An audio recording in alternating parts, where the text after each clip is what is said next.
So there's this massive split on the right between the traditional neocons, which, you know, the George Bush, Dick Cheney era Republicans, and many in the party have embraced that ideology and have stuck with that ideology, versus what used to be like the Pat Buchanan wing, the paleocons, paleoconservatives, who are more isolationist on foreign policy than they are interventionist. Yeah. You had Pat Buchanan represent that ideology, but then you also later on had, of course, Trump came along and at least in rhetoric embraced that, even though functionally he was more of a neocon. And people like Tucker Carlson, who are more paleoconservative. So Tucker was interviewing Vivek Ramaswamy, and they were talking about what happened in Israel. And Ben Shapiro got furious over how they talked about it. Let's watch, and then we'll react. And Tucker, by the way, then continued along these lines. He did an interview with Vivek Ramaswamy, and he likened what just happened in Israel, the kidnapping of women and their rape. I mean, he's showing video of this happening, like as he's talking about this. He compared that to drug overdose deaths in the United States. Now, I believe we should fully care about the 100,000 drug overdose deaths that happen in the United States. These are two completely different issues. To go this far afield to link the issues, the only reason you're doing this is because you wish to downplay the atrocity that just happened in Israel. You're not upplaying the atrocity of what's happening on America's streets. Those are two different types of atrocities. People who are addicted to fentanyl, sticking needles in their arms and overdosing is a moral blight. It is a moral atrocity and a moral evil for people to kidnap women, rape them, and drag them back to the Gaza border. Those are not the same thing. And Tucker knows that. But this is a cheap way of telling you not to look. Don't look. Stop caring. Because after all, what does it matter? What does it matter? Now, again, I don't know who thinks that that's a sophisticated point of view, especially when nobody is calling for America to go to war with Iran. The entire purpose of having an aircraft carrier in the Mediterranean is to avoid that. But here is Tucker playing. I don't even know the game he's playing. This is just it's a dumb game. But you don't have to look far in the United States for moral outrages also on video. And there's not a city in this country, not just the big cities, but cities of 10,000 people. I was in one yesterday that doesn't have some constellation of drug-addicted young people living outside. We call them the homeless. They're drug addicts. And they're addicted to drugs that were imported across an open border. What does that have to do with the price of tea in China? I don't understand. More than 100,000 a year. Now, you could call it genocide. You can call it whatever you want, but it's the death of over 100,000 Americans a year and the living death of millions. Well, you can't more call it genocide. It's not genocide. So I don't understand. I'm sorry, people who are addicted to drugs and living outside. Israel, and again, I want to add my voice to that because I'm a human being. But oh, sure you do. You sound very outraged. The outrage among Republican presidential candidates was so much more intense. One of them took to a bullhorn and started yelling about it. I get it, but no one would think to do that about the 100,000 American young people murdered every year. And because who are you yelling at? Who are you yelling at? First of all, people are on bullhorns yelling about drug overdoses and the open border all the time. All the time. What is he even talking about? What he's attempting to do is minimize what happened in Israel. He's not attempting to maximize what happened in the United States. He's attempting to minimize, as though America can't walk and chew gum, morally speaking, at the same time, which is absurd. And those two things are nothing alike. I'm sorry, that is not alike. It is not alike for drug smugglers to smuggle drugs over the border, which someone then takes and shoves into their arm and then they die of an overdose. That is not the same thing. I promise you, it is not the same thing as a terrorist breaking into your home and murdering your children in their beds in front of you and dragging your wife off to be raped in Gaza. That is not the same thing. Pretending that it is immoral. It's a moral blight. It's idiocy. It's just moral stupidity at the highest level. Of course we should care about what happens with fentanyl. Of course we should care about, we should close our border. Have I been unclear about this? Of course America should have closed borders when it comes to this sort of stuff. I'm on the same side as Tucker on that. I just don't understand why he's not on my side when it comes to Hamas has to be wiped off the face of the earth. Okay, so I'm interested to hear your guys' reaction to my reaction to it, because I have a little bit of a unique take on it, I think this actually demonstrates how paleoconservatism is not equipped to deal with neoconservatism. In other words, you can't answer neoconservatism with paleoconservatism. You have to answer neoconservatism with leftism, social democracy, liberalism, socialism, like a real left point of view. Because I actually agree that he's like, well, that's a total non sequitur. You can care about both things at the same time. So when your argument to be anti-war is just, well, what about everything going on in our country? That's not enough. Right. You understand what I'm saying? Yeah. And so what Tucker can't do, because he's not a liberal or a leftist, right, is he can't say, well, why exactly did this attack happen? Nobody agrees with, no reasonable person agrees with it. Nobody justifies it. Nobody excuses it. At the same time, we know exactly what's at the core of this. We know it has to do with the illegal occupation, the apartheid, Palestinians living in a permanent police state with no human rights, no political rights whatsoever, being as brutal a system as you can possibly imagine. I mean, the illegal settlers walking in and just razing entire Palestinian villages with bulldozers and then telling them, like, yes, I'm stealing your land and it's okay because my God says I can take this land, right? And Tucker's not equipped to get into the history of the region and talk about the specifics and say, well, look, this is how we got to this point, right? And so I actually think Ben gets the better of Tucker in this exchange because he's saying, like, you're just like reflexive. Well, what about us? That's not, in a moment like this, that's actually not going to win the exchange. Yeah. You understand what I'm saying? Yeah, I do. I think that's a good point, because I was thinking the same thing of like, well, that's not really a strong argument on the overdose piece, even though, you know, part of what Shapiro is saying there is like, well, here you have a direct moral atrocity of like people murdering civilians, and with the addiction crisis, there is still a moral atrocity, but he wants to pretend it's all just like on those individual people and that there are no evildoers there's no involved in that intentionality in the equation. killing. There's no intentionality, Right, but yeah. there is a lot of evil there to be seen as well. So in that way, I think the two are more linked that maybe he wants to talk about. But the other thing I was thinking about is like Republicans who are opposed to further Ukraine aid, like the argument that Tucker is making here about Israel, they've been making routinely, all of them, over and over again about Ukraine. And, you know, I didn't hear any objection from Ben when it was about Ukraine. But now that it's about Israel, something he really cares about, then suddenly he's like, wait a second, we can hold these things in our head. I think he is actually in favor of Ukraine aid, to be fair. Yeah, but I haven't heard, I'm just saying, I haven't heard this specific objection, and I haven't heard anybody making this particular objection. And the other thing on, you know, I've noticed this throughout the right, like, they're very opposed to this, you know, really black and white view of the conflict, and they're really opposed. They have this whole, you know, let's focus here at home, but the tone completely shifts when it does come to Israel. So it's very selectively That's what applied. I've seen too. Yes. Yeah, for sure. No, I agree with your general assessment at the top there, Kyle. I just think it's kind of, you know, like you said, the only actual real way to analyze these kinds of things is, I think, from like a more leftist, like material analysis and understanding the historical context in which any of these things happen, or like he said, I mean, as if Tucker Carlson or Ben Shapiro really have like legitimate policy solutions to, you know, fentanyl overdoses in the United States. What's their policy solution for that? Locking down Bootstraps. the border, it's going to war with China, Mexico. or Yeah, going to exactly. war with Mexico. Mexico. Yeah. It's like all of these things would be disastrous. Here's right? my solution.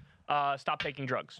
Yeah, there you go. I mean, that's basically it. Pull yourself up by your bootstraps, Stop right? taking drugs. And yeah, You'll I be mean, good. all of these other, like the left will come to these issues and they'll say, okay, here's what we have. We have, you know, material support for people who are addicted. We have addiction services. We have mental health care. You know, you make universal housing, you know, a real thing so people aren't sleeping out on the streets and getting stuck in these spirals in the first place. Like, we could go on and on and on and actually describe what's at the root cause of this economic depravity in this country, you know, or when it's with Israel and Palestine or you know, whatever the issue may be. We're having conversations about the historical context. We're having conversations about what's at the root cause of it.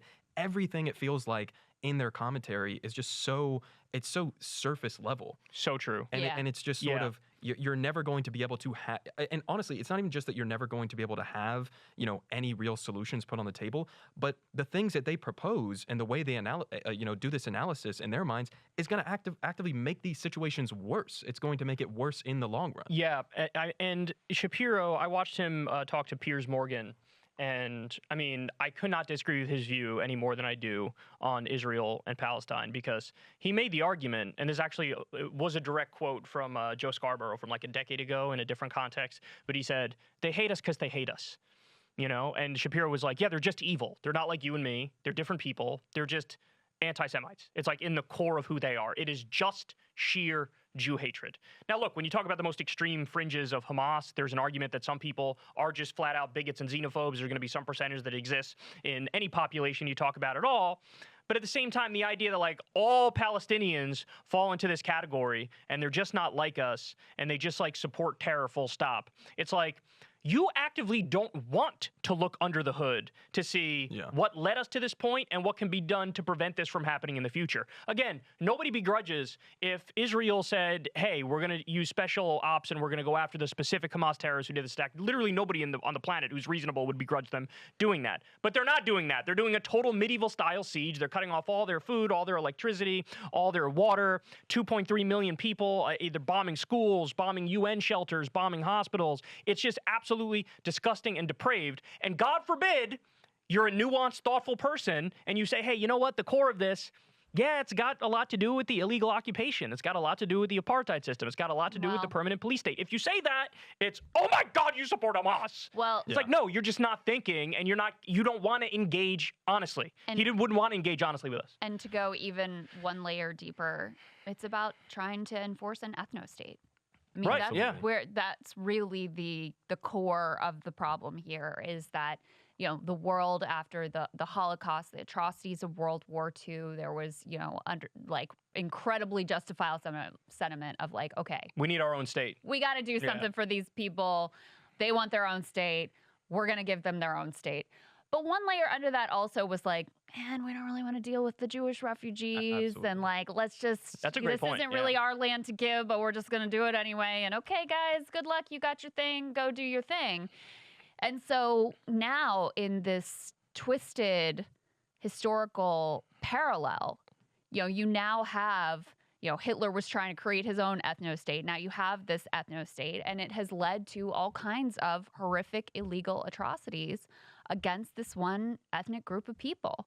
And it's, you know, as understandable as like the desire to have a Jewish state was, the core rot of this idea that we're going to enforce a state based along ethnic lines, that's how you end up with people who are good people just like you and I living in Israel, coming to terms with this barbarism that's occurring in Gaza and in West Bank, you know, that they're, you know, done by their government, where they're just looking the other way. And, you know, something I keep coming back to is the music festival that turned into just, you know, Hamas just massacred innocent people by the hundreds. Absolute, utter horror. You know, you see these videos of there they are, just like carefree, dancing, having a good time. And you see the paragliders coming in the background, and you know what's about to unfold. And I think on some level, it's so emblematic of the state that Israelis were living in, because you know, they were 3 miles from the border of Gaza, where you have 2 million people living in a cage, effectively, enforced by their own government. In this festival, again, 3 miles away, was supposed to be a celebration of infinite freedom. And just imagine having, like, that's how much the Palestine, quote-unquote, issue had been pushed to the sidelines, that you could have genuine, like, good, probably progressive, liberal people thinking nothing of going to a festival in celebration of infinite freedom 3 miles from a open-air prison filled with 2.2 million people, a majority of whom are children. So, let's end on this, because this is the most important part. I would say it's solutions. I'm going to assume we all agree we've never been further from a solution, literally ever, in the history of this conflict, because now passions are up on both sides. People are only going to be even more hardline in their stance. But when it comes to solutions, my opinion is there's only 2 potential solutions. One of them is the classic one, which was talked about for a very long time until recently, when now it's viewed as sort of impossible. But there was a time when the answer was 2-state solution, 1967 borders. And then I also like what Cenk from the Young Turks added, because he's using the Cyprus example, where the Turks took over Cyprus and were occupying it, and the Greeks were there, and then basically there were attacks, and they decided, all right, you guys go over there, we go over here, we'll build a big wall, and you guys get half the island, we get half the island. And that it's been relatively successful compared to what it could have been, right? And so the 2 possible solutions are 1967 borders, really high walls, UN peacekeepers, international community involved, and it's just like, nobody fuck with anybody else. You guys have, both of you have your state, both of you have recognition, and we move forward from here. That's one potential solution. The other one, of course, is the 1-state democratic solution. Everybody gets equal rights. Just, you know, end apartheid, and let's have a country called Israel Palestine, and, you know, you guys got to figure it all out that way. So there's upsides and downsides to both of those ideas.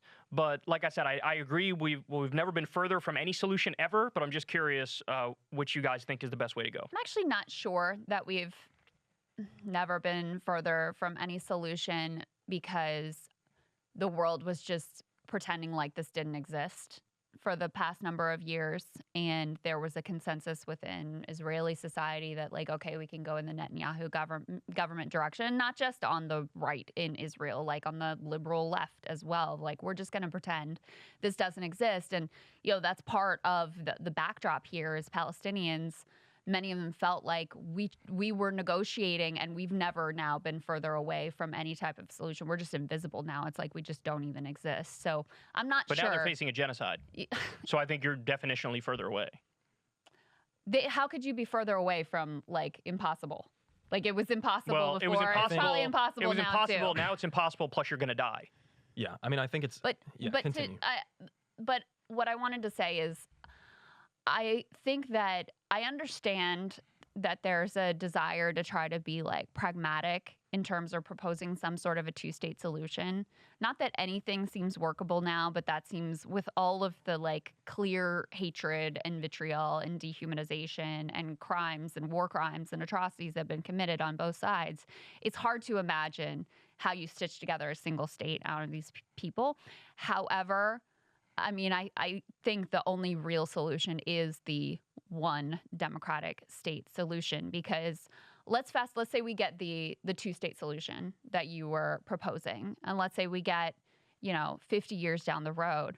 Part of why there's been this apartheid crackdown within Israel is because the Muslim Arabs who live in Israel, their population is large and growing. So they constantly feel the sense of, like, existential threat to the Jewish character of their state. And so if you have a two-state solution, like, that sense of existential dread over the Jewish character of the state doesn't go away. The only way you deal with that is not by, like, okay, now we're going to have two separate ethnostates, but we're going to have one state. It's going to be democratic. You're going to have equal rights for everyone. To me, that's the only real long-term sustainable solution, as much as it seems like an impossibility. You acknowledge the downsides of that, though, too, right? That you have this tremendous hatred that's built up over generations and generations and generations. Yeah, I just did. And, like, they would say, well, you're taking away our Jewish state status when we've already had it for X number of years, so it's gone like that if you do a one-state solution. I think there would be tremendous resistance to that, maybe even more so than a two-state solution. Oh, there absolutely would be. Yeah. Go ahead, think that Matt, what do you think? I'm definitely in the camp of a one-state solution with democratic rights and full civil rights for everybody. I think that, like you said, I mean, at this point, especially given the recent attack, given Israel's response, it seems like that's utopian thinking that could absolutely never happen. But both of them are utopian thinking. But, well, yeah, point. absolutely. But, like, right. The main reasons, I mean, at the core of it, I think I'm like principally opposed to ethnostates, just Agreed. like at a fundamental level. So I don't think there's really much justification for trying to enforce that. And also, first of all, I just want to say that is, like, the least controversial take ever, and I totally agree with that. But at the same time, it's somehow the most controversial statement to be like, Israel's an ethnostate and they're also a theocracy, right? And I'm against that. And well, it's like, oh, yeah, right? They'll say that you want Israel to not exist. Yeah. It's like, no, I want Israel to exist, but I want everybody to have rights. Well, yeah, and it's like people, people just sort of act as if, like, okay, we're just going to establish, a Jewish state, and that just magically happens, and as if, like, you just kind of went into empty land and nobody else lives there, and there's never been any of this history that we've seen unfold. I mean, I think that, like,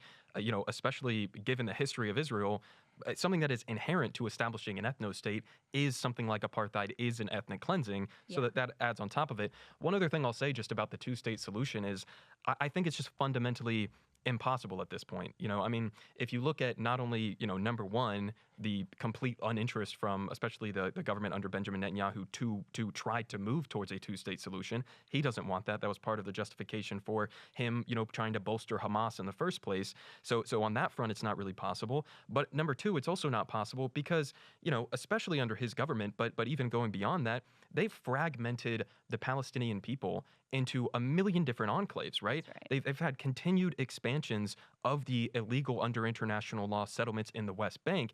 And so at that point, it's like, how do you even logistically establish, two states that are completely fragmented, and you have the Gaza Strip and you have the West Bank, and you have, all of this different, institutional structure that's been put in place. So I think it may seem utopian, but at the end of the day, the only real solution is to have, a secular government that does guarantee, fundamental civil rights and democratic rights for everybody living in the area. And that's kind of the only way I see it in the long run, at least. I think the really sad thing is that when we have this conversation, I think every single kind of solution sounds utopian, and I think we're so far away from any semblance of any solution. Yeah. You know what I mean?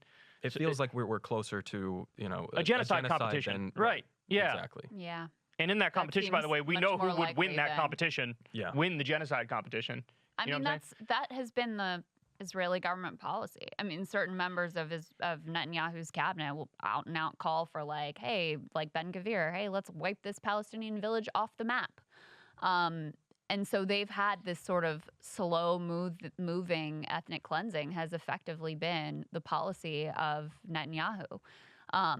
Now, moving forward, it's going to be interesting to see whether he's able to maintain power.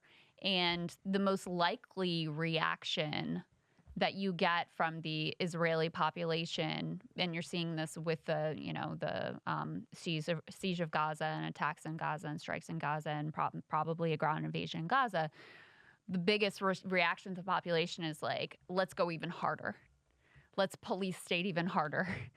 Let's massacre even more. Let's build up the IDF even more. Let's have even more surveillance. Let's have even more intelligence apparatus. So, I mean, it seems very likely that that's the direction they go in versus saying, you know what? Until we have some sort of real peace here, none of us is ever going to be truly secure.